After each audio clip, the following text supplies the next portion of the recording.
நல்ல ஸ்பைசியாக ஒரு பன்னீர் சாப்ஸ் இன்றைக்கி செய்து பார்க்கலாம். இந்த பன்னீர் சாப்ஸ் சாம்பார் சாதம், ரசம் சாதம், இல்லை திருநெல்வேலி சொதி இதோடு சேர்த்து சாப்பிட்றதுக்கு ரொம்ப நல்லாயிருக்கும். சப்பாத்தி பூரியோடு சேர்த்து சாப்பிட்டா கூட ரொம்ப நல்லாயிருக்கும்.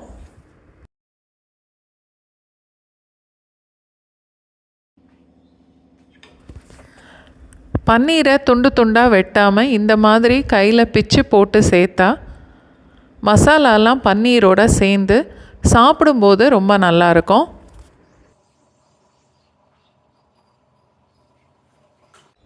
பச்சை மிளகாய் நான் லேசாக கீறி எடுத்திருக்கேன். நல்ல காரமாக வேணும்னா 2 வெட்டி கூட சேர்த்துக்கலாம். பூண்டு இந்த மாதிரி 1-2 தட்டி எடுத்துக்கணும்.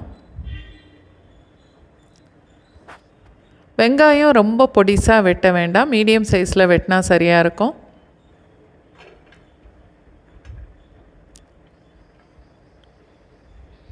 தக்காளி நல்லா பொடிசாகவே வெட்டி எடுத்துக்கலாம்.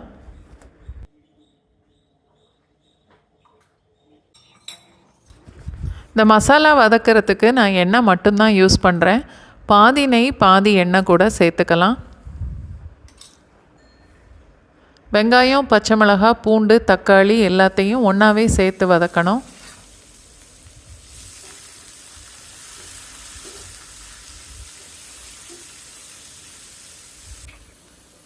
வதக்கும் போதே உப்பும் சேர்த்துடலாம்.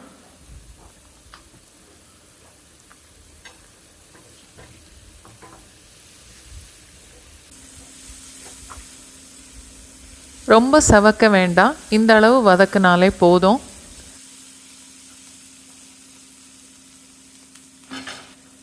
இப்போது மஞ்சத்தூள், மிளகாத்தூள், மல்லித்தூள் எல்லாத்தையும் சேர்த்துட்டு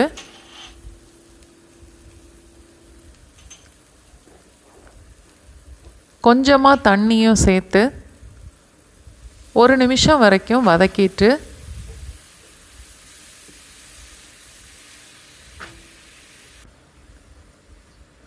கால் கப் அளவுக்கு தண்ணி சேர்த்து மூடி வச்சிடணும்.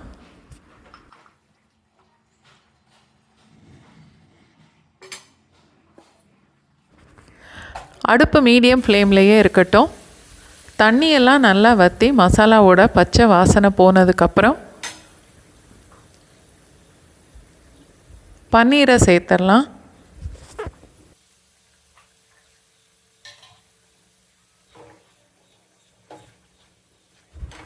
ஒரு 1/4 கப் அளவுக்கு தண்ணியும் சேர்த்து நல்லா கலந்துட்டு 1 நிமிஷம் வரைக்கும் மூடி போட்டு வச்சிடலாம்.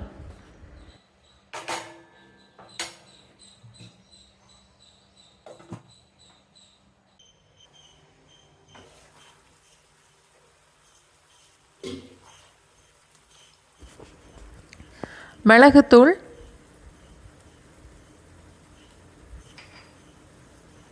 கறி மசாலா தூள், அதோட பொடிசாக வெட்டின மல்லி இலையும் சேர்த்துட்டு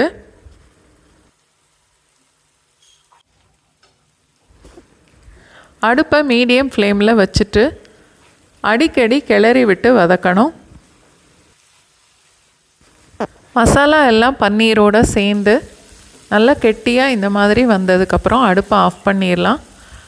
ரொம்ப வதக்குனா பன்னீர் ஹார்டாயிரும்.